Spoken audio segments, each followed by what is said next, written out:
Hello YouTube viewers, welcome to my channel Science to Technology. In today's show, Rocket Monday, we're going to talk about G.R.A.C.E FO mission. So let's dive right into it. Now before we understand G.R.A.C.E FO, we have to understand G.R.A.C.E itself. Now G.R.A.C.E is Gravity Recovery and Climate Experiment.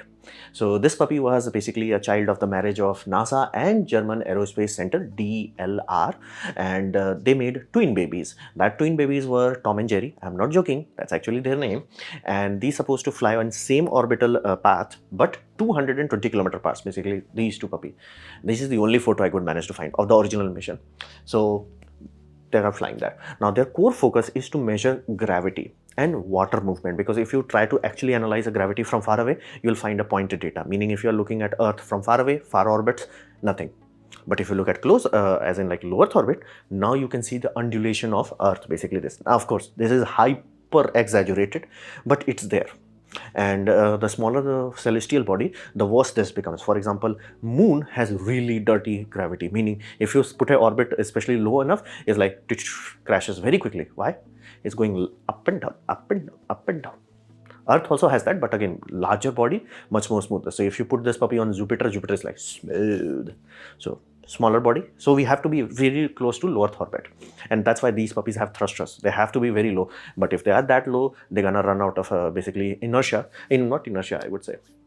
Energy, simply because atmospheric drag will leach them off. So they have thrusters, like giant two tanks are there for thrusters capacity, and they are starting that. And the only thing changes if you are doing this over a long time. Basically, you're taking this snapshot every 30 days. You are taking a snapshot of the whole planet. What is changing in 30 days?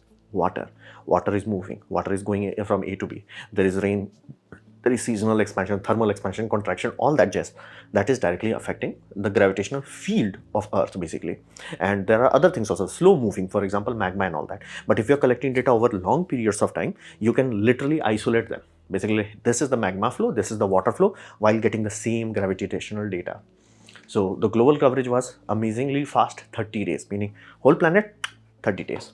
And this puppy was launched in 17 March 2002. How old is this? Well, it was launched from Russia. That's how old it is. And it supposed to last 5 years. That was the target goal. If they're like, hey, did you deliver 5 years? Awesome. We good, be happy. This puppy surpassed it. These Tom and Jerry, they kept running and chasing around 15 years.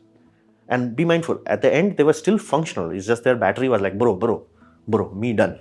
Battery was the weak part of it. And again, that's acceptable. So it was quite successful, and it changed the way we see the world. So it's mind-bogglingly successful mission.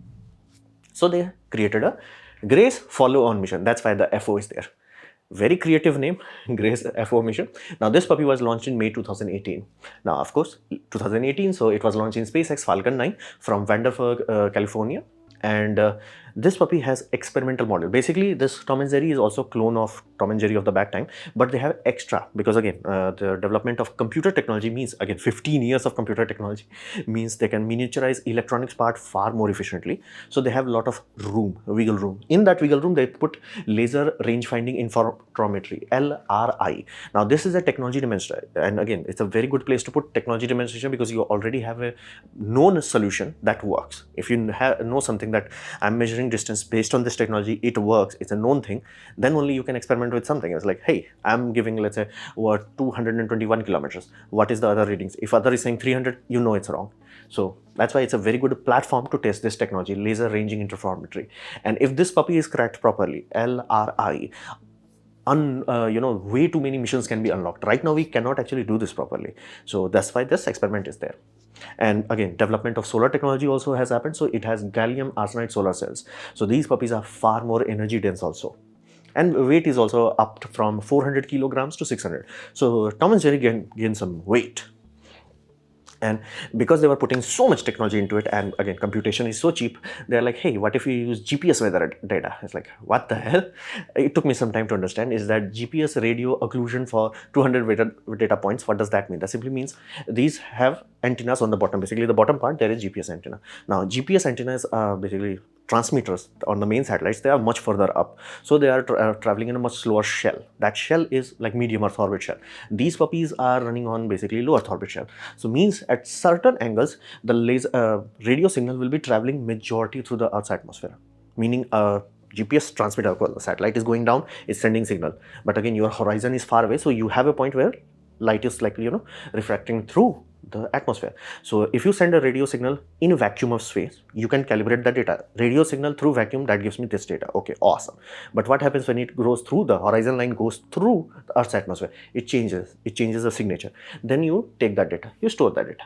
Next time that happens, you collect the data. Now you have noticed there is a change. Vacuum is different, reading 1 is different, reading 2 is different. Why? Atmosphere is not static, it has way too many changes. So this collision data over time creates a completely new level of data analysis that you can do, and that also helps weather satellites to become a bit more precise. It's basically each tool helping each other. Again, can you do a complete weather analysis just on radio occlusion? No, hell no. But if you have multiple satellites, using this as a cross check, where it's like, hey, you have some noise in this data, is there a other way to check it? Yes, you have this data. So it's kind of awesome. It's like it's doing a very good weather satellite job on side. It's like, bro, I'm also doing weather satellite, no big deal. So G.R.A.C.E FO. So what are the tools of this puppy? Well, they need very precision measurement between two objects, Tom and Jerry. They need to know precisely the gap between these two. Of course, this animation is hyper exaggerated. In real world, it's barely millimeters. So it's very, very tiny and very precise measurement they have to know. So how they are doing is basically they are taking GPS data like all of these, and I'm not joking, they have an instrument that's literally named super precise GPS. Not even joking. It's like, very precise GPS they have. And on top of that, GPS itself is like a normal GPS is basic, military GPS is high, this is ultra high level GPS, meaning again, side effect does have noisy data, but it does work in vacuum of space, so it does have a bit more clarity. So it is very precise GPS. On top of that, it's also studying Doppler shift, so it can precisely know where it is in the orbit. So that's why it has microwave ranging for GPS data also.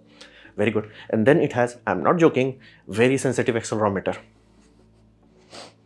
Not joking, flat out not joking. That's what it has as a name, like, very sensitive accelerometer. Why is that? Well, here's the deal. Gravitational change will not be detected in accelerometer, because again, gravity is changing, accelerometer change to that. Meaning, if I'm here, I'm standing on 9.8 meter per second squared.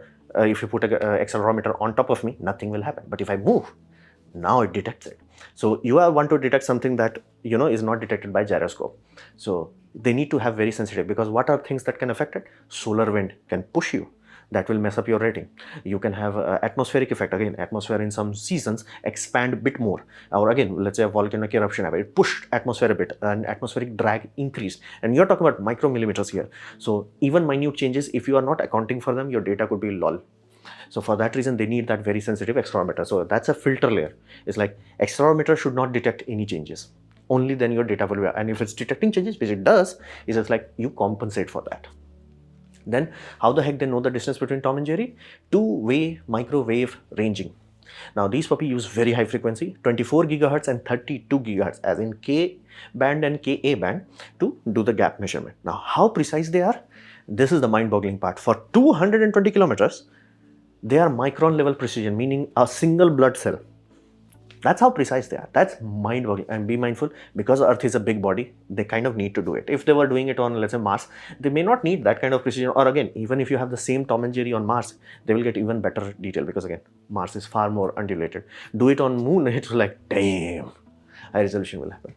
So gap measurement is super precise, and a lot of countries poured a lot of effort into this. For example, France has worked, gyro asylum is from France, SAS France, and then you have batteries from England, then you have other onboard computer from Italy. So Germany, Italy, Denmark, star cameras are from Denmark. Again, it does need to know its own location in the orbit, so it's using very high quality stargazers. So these puppies know exactly where they are in the orbit, and they know the distance between these two, and that's the most precise information they have to. And laser ranging is developed for future references. Right now, it's still relying on two-way micro. That's the main database. That's the data that is being published. But that laser is going to the tech department, where JPL is working on it. It's like, how precise is it? How much noise is there? How much is the noise floor? How reliably we can count on it? All those data. So that's there. Now, how does this actually work? Well, you have to understand it. When you have going through, let's say, Point Nemo, and there is an island after that. So what will happen is, like, you are traveling, both of them, Tom and Jerry, both are traveling at fixed speed. Awesome.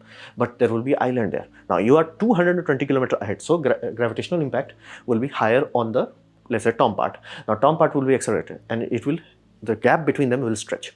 That will be detected, sorted, and again, that data will be collaborated based on where you are in the orbit in that time. So you accelerate it, boom, now gap increases. Then Jerry captures up, Jerry is like, boom, and then its distance also becomes equalized. Then you have the gap is equalized, and then you leave. And in leaving, one basically lacks it, another catch ups to it. All that data changing, oscillation changing, that's all you are storing.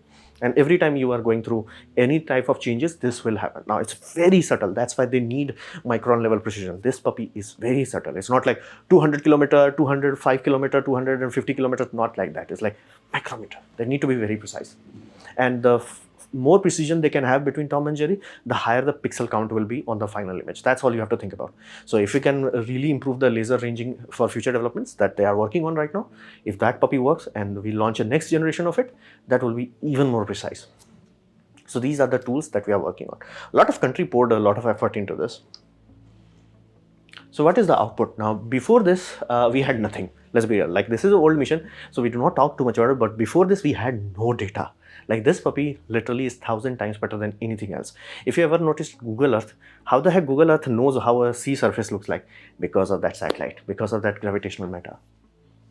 And this puppy can see aquifer water flow, meaning how aquifers are moving, how liquids are moving around. It can figure that part out. It can also figure out slow currents of magma. That's why I said, because it's taking snapshots so quickly, 30 times, basically one snapshot per month, and you are doing that for around 15 years, you have so much data that you can remove the data from basically water movement and remove the data from basically magma movement. All that data is awesome. And then the thinning of ice sheets. This is so significant that we are detecting it's like, bro, the ground is coming up. Why? Because the ice sheet layer is for 10 meter thick. Now it's only 8 meter thick. You have removed a lot of it. Lot of ice has gone. So now we can detect it. That's how big it is. It's like these movements, like you can say 2009, 2000, like 22, 23, 4, 5, 6, lot of detail is there. So that long-term data analysis is awesome. And it can also detect, which I did not even knew is a thing, is that ocean bottom pressure. Apparently, bottom of the ocean does not have static pressure. Now, of course, it's static for a submarine engineer's point of view, but from an environmental point of view, it's not static. It changes. This is relative, but it does changes. Meaning, if you have, let's say, underwater volcano going boom, of course, it will change it. You have sometimes where you have too much heat going into one places, it will change it. If you have too much salinity change, it will change it. Now, of course, changes won't be very huge, but it will be enough that it can be detected by these satellites, and it does help to make very precise weather modeling data. So that's why this is very important data. Then we come to what's the effect of it. Well, reality is there are many variables to global warming. And if you have ever noticed that people got so much data wrong about early global warming, and that's why like most people don't take global warming seriously, that's when it happened. Scientists kind of messed up. They should not have opened their mouth unless they had 100% of the data. And that's why like back in the days they were saying world is gonna do drown in 2010 or 2050. It's like, dude, nothing happened. That was the reason they had flawed data. Why they had flawed data? Again, they did not have better tools. You figure out a data set and you're like, hey, what tool will help me to figure these things out? Then you build the tool, then you launch it. You do not open your mouth before you do that. They kind of did that. So that created an issue where we knew something is true. We knew something was going wrong, but we had no precision data. Where it's like, this is what it is. This is how exactly it's happening. This is the proof. This is the data. There's not like, oh, we had one hot summer. No, exactly this is the data. That's what happened. So this sort of mission figured out a lot of detail, more details than you can imagine. For example, why sea level is rising? Now the first answer would be sea level is rising because of melting glacier. But here's the deal. It's not as simple as that, because you have to also understand thermal expansion. Because if you're boiling that much water, it's going to rise up. Little bit is going to rise up. Now, what is little bit from an ocean's point of view? How many millimeters of sea rise is not because of ice melting, but is because of thermal expansion. This puppy provided that data. So now we have like true precise data. Then mass loss of ice sheet of Greenland and Antarctica. It's like before this, like we kind of knew as early as like 1980s that something is off. But how off? Like what is the data? What is the precision of data? This puppy figured out. This puppy gave a number like this million metric ton is gone. So it bypasses all of that. Oh, it's just one hot summer. No, sir. No, it's gone. The end, gone. And all that goneness, we can calibrate that there is water in the ocean and that has increased. Now you're like, okay, it has increased more than that. Means your mathematics? No, sir. Now we calculate what is the thermal expansion of water at that temperature, because again, temperature has also risen. So now we have precise data. So now anybody says that, now they have like, okay, many basically global warming analysis paper will use G.R.A.C.E data point. That's the reason for that. This was the only tool that did that for around 15 years. So mass loss of those sort of thing, it's the first time we are figuring out. And here's the in basically GRACE data, this is like 2002 water, California, everybody's happy. 2008, little bit of let water, nobody still gives a damn. 2014, water is gone, still nobody gives a damn about it. Now people are like, dude, where is water? You had enough time to figure it out that you are running out of water. Basically from 2002 to 2008 should have been the red alert time where it's like, dude, something is wrong. But again, nobody took it seriously. Now we're like, okay, really bad. So this is telling us a lot about like aquifers, and this is predicting before it runs out. So this is also another data. This is India's current situation. Really bad in like, basically capital area is there and other population sectors are there. So it's really, really serious. Inches of water in the underwater, and this is 13-year collaboration data. So it's not like, oh, one bad year, no, 13 years. 13 years. If you are constantly having drought from 13 years, no sir, you are in a drought. You are not in a position of like, oh, we had low rains. No, you are in constant drought. So this is very horrifying and kind of awesome, the fact that we have that kind of precision data. It's like, no, I'm saying it, here's the data, and here's, you can roll back the clock and you calculate compared to all the ground measurements you do, and all that will match up. That's how amazing this technology, and that's why the GRACE FO mission was done without any hassle. It's just like, GRACE was awesome, let's make something else and let's test for even better technology, and then that will be launched once this puppy retires. So it was quite amazing, the amount of things. And you can see the gravitational detail data. That's how basically Google Earth gets the data what the sea surface looks like. So this was my presentation on GRACE FO. Hopefully you have liked it, learned from it. In that case, please click the like button, share it amongst your friends. That will help me a lot. If you didn't like it, didn't enjoy it, I urge you to press dislike, press it twice to show me extra disappointment. Please leave a comment because I do try to reply to all of them. Subscribe, press the bell icon if you're free, and as always, thanks for watching.